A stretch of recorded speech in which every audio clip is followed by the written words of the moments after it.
My name is Mary. I've been married for 5 years and I also work in an office. I met my husband John through a matching app.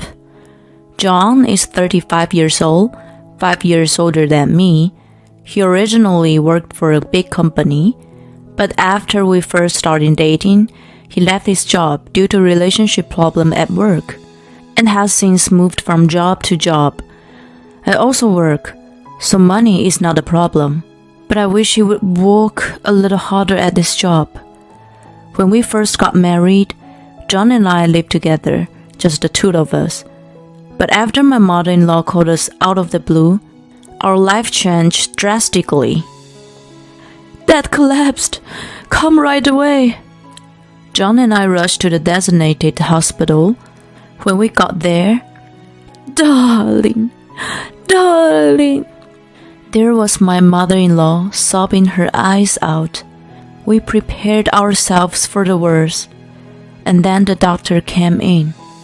I need to talk to you all, so please come this way. He called us into a small room that looked like a conference room.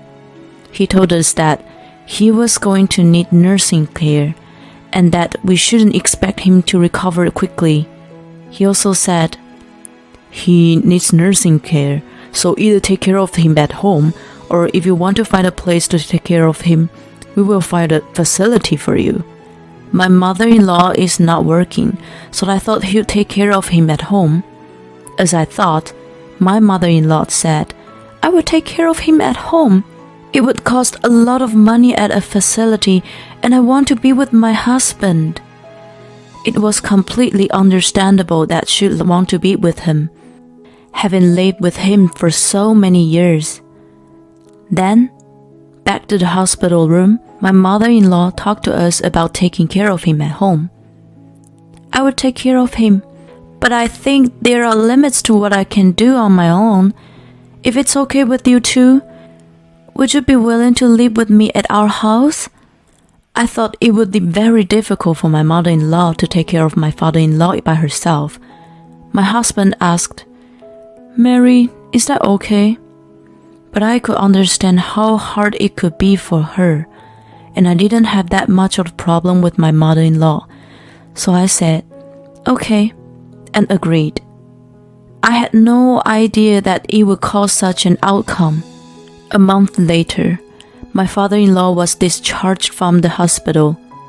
We had already moved to my parents-in-law's house, so we went to pick up my father-in-law together. My father-in-law said, I'm really sorry. He was so apologetic that it was almost painful for me. After my father-in-law came home, things were very hectic. Since my mother-in-law was taking care of my father-in-law, she didn't have time to do housework such as cooking. I was in charge of the housework, and John took care of the garbage. Perhaps it was because our lives were so hectic, I gradually felt that everyone was getting frustrated. I thought that John didn't have such a tough job, but I wanted him also to do the household chores. John sometimes complained about why he had to take out of the garbage. I honestly thought, why don't you at least do that? But it was my mother-in-law who was the most stressed.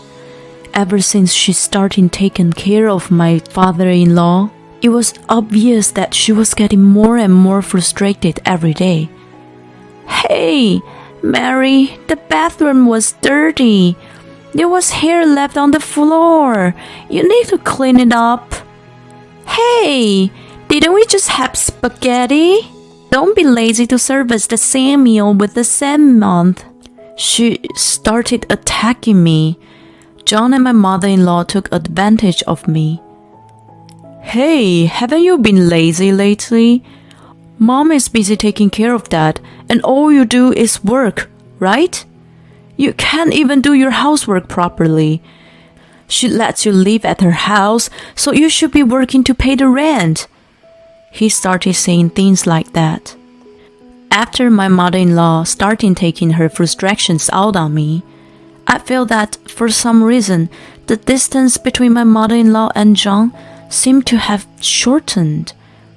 John had always been a bit of Mama's boy, but I felt that the level had gone up even more.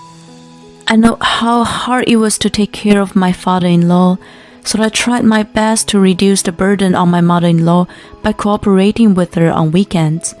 Then, gradually, she became more and more reliant on me. On Saturdays and Sundays, my mother-in-law and John would go out to eat together. John and my mother-in-law went shopping together on weekends. I wondered if John's salary was enough to go out that much. I wish he would save the money for the future. But I thought that if it was for my mother-in-law's refreshment, so it was just for now. I took care of my father-in-law without saying anything in particular. My father-in-law could talk, so we could chat, laugh, and I enjoyed taking care of him. Seeing this, my mother-in-law said, "Mary, thank you for taking care of him. I'm glad you're here." She may have been able to relax a little bit, and she began to express her gratitude to me. I was happy to know that I was supporting her. After that, I continued to work and do housework on weekdays, and on weekends, I kept myself busy taking care of my father-in-law.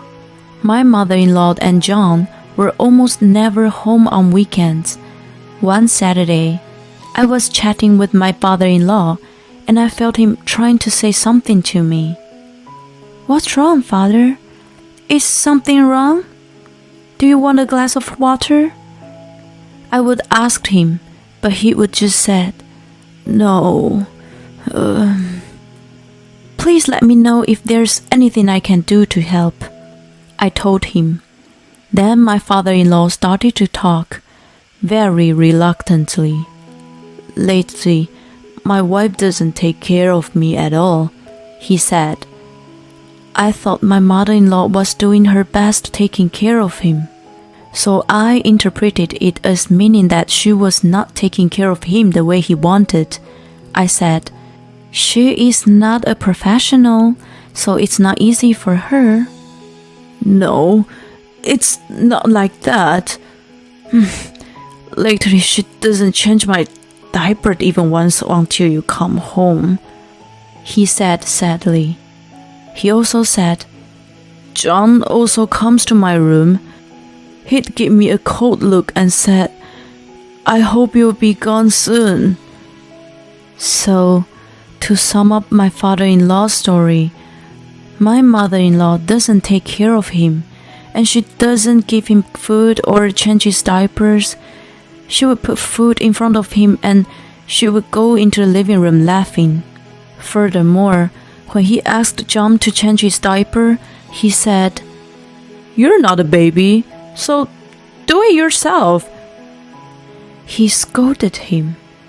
It was hard to believe, but the fact that my father-in-law was so serious about it might mean that it was true.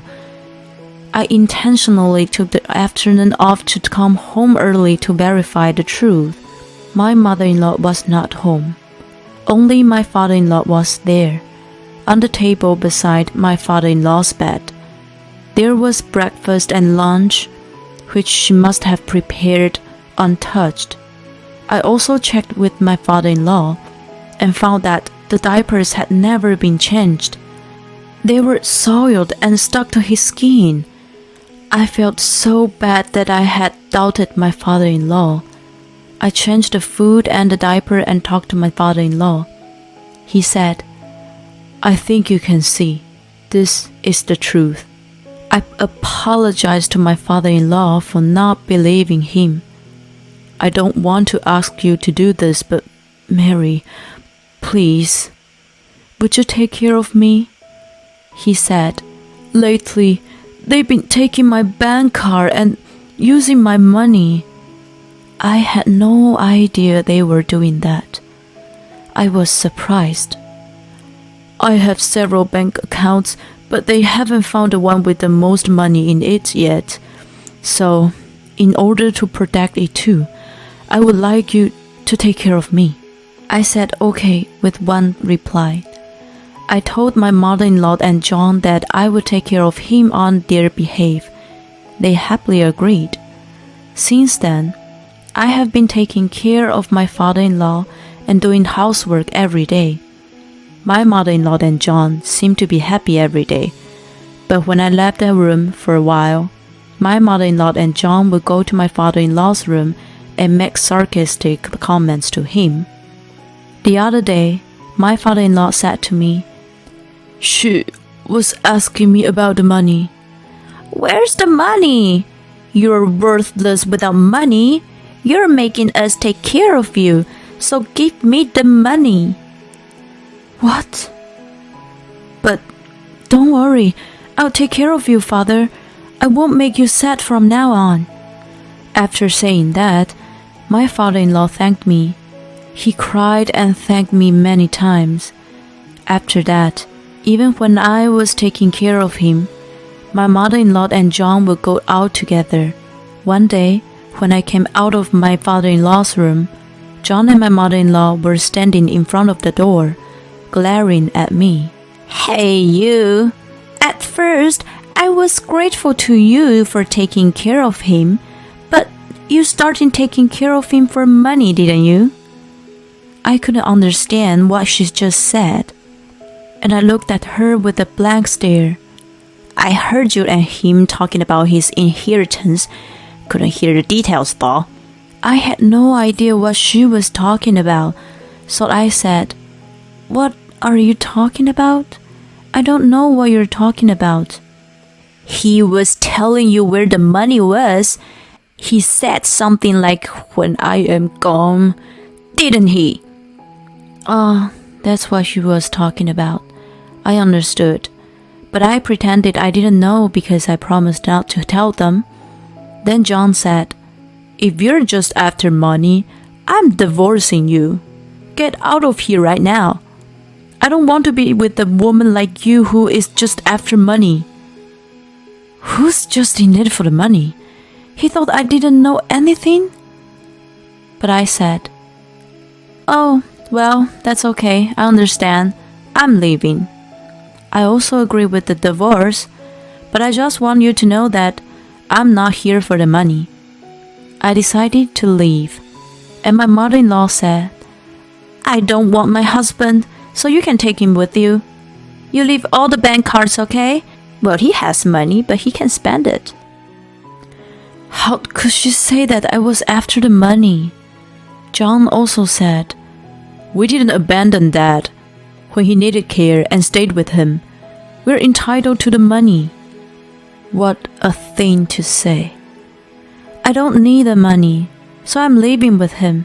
Thank you for everything you've done for me." Saying that, I took my father-in-law and left the house. We got divorced without any alimony. After that, my life with my father-in-law continued. Both of my parents have passed away. He is not my father by blood, but I enjoyed spending time with him so much that I felt like he was my real father. 1 year later, I received a call from John. "Help me!" He contacted me out of the blue. Actually, my father-in-law passed away a month ago. John and my mother-in-law did not contact me at that time either. What could he want? I thought that of course I, his son, would get the inheritance, but all I have is Deb, he said. I had known about this when I was alone with my father-in-law. He gave me a bank book containing a large sum of money and told me to use it. So I bought a flat to live with him and saved the rest. He said, "You live in a nice place, so you must have money, right? I happened to see you the other day, and you went into a very nice apartment, right? I knew Dad left you money, so you were taking care of him for money." He cursed at me. I told him, "Your father had never forgiven you too for what you did to him, and for not paying alimony to me." That's right. My father-in-law was so angry at the two for not paying my alimony that he went out of his way to make a loan. That's what you inherited from him. So, take good care of it. I'm a stranger to you now, so please just don't involve with me. With that, I blocked them so they can no longer contact me. Since then, the two of them had been in debt hell. They had been living comfortably, but now they were working hard to pay back the money.